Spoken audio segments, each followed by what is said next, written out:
সকলে খবরের কাগজ পাতা করলেই খালি খুন আর খুন আর খুন আর ধর্ষণ। এটা কি বোঝা যায়? সুশাসন অভাব, আইন শৃঙ্খলা পরিস্থিতি সবচেয়ে নিচ্ছে।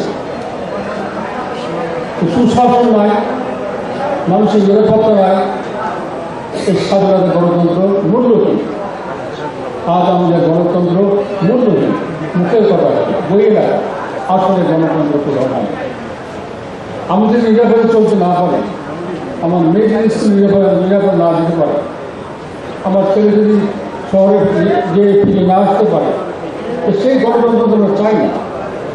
মানুষ আবার এই অবস্থা পৌঁছেছে, মানুষ এই গণতন্ত্র চায় না, সত্যিকার গণতন্ত্র চায়, জনগণের শাসন চায়, সুশাসন চায়, সুবিচার।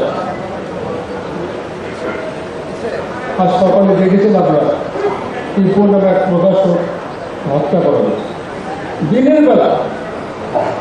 দিনের বেলা অসংখ্য মানুষ সেখানে, অসংখ্য মানুষ, কত সাহস!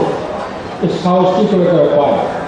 তারা জানে ভুল করলেও বিচার হবে না। জীবনের বাবা কি বলেছে? আর বিচার চাই না। বাবার মনে কষ্ট বুঝেন, একটা ছেলে মারা গেছে, একটা জোয়ান ছেলে, সে ছেলে বিচারটা চায় না। সে বলেছে বিচার চাই না, এই জন্য বিচার পাবো না, বিচার পাবো না। কত দুঃখের বাপ বলতে পারে তার ছেলের মৃত্যুতে? বাপ বলবে এক বিচার চাই, সুবিচার চাই। যারা তাকে খুন করেছে, হত্যাকারী ধরে ফাঁসি চায়। আজ এই সরকারের ব্যর্থতার কারণে, দুঃশাসনের কারণে, বিচারহীনতার কারণে সমাজ আর আস্তে আস্তে নিঃশেষ হয়ে যায়। তাই মানুষ জাতীয় বাড়ি কাজ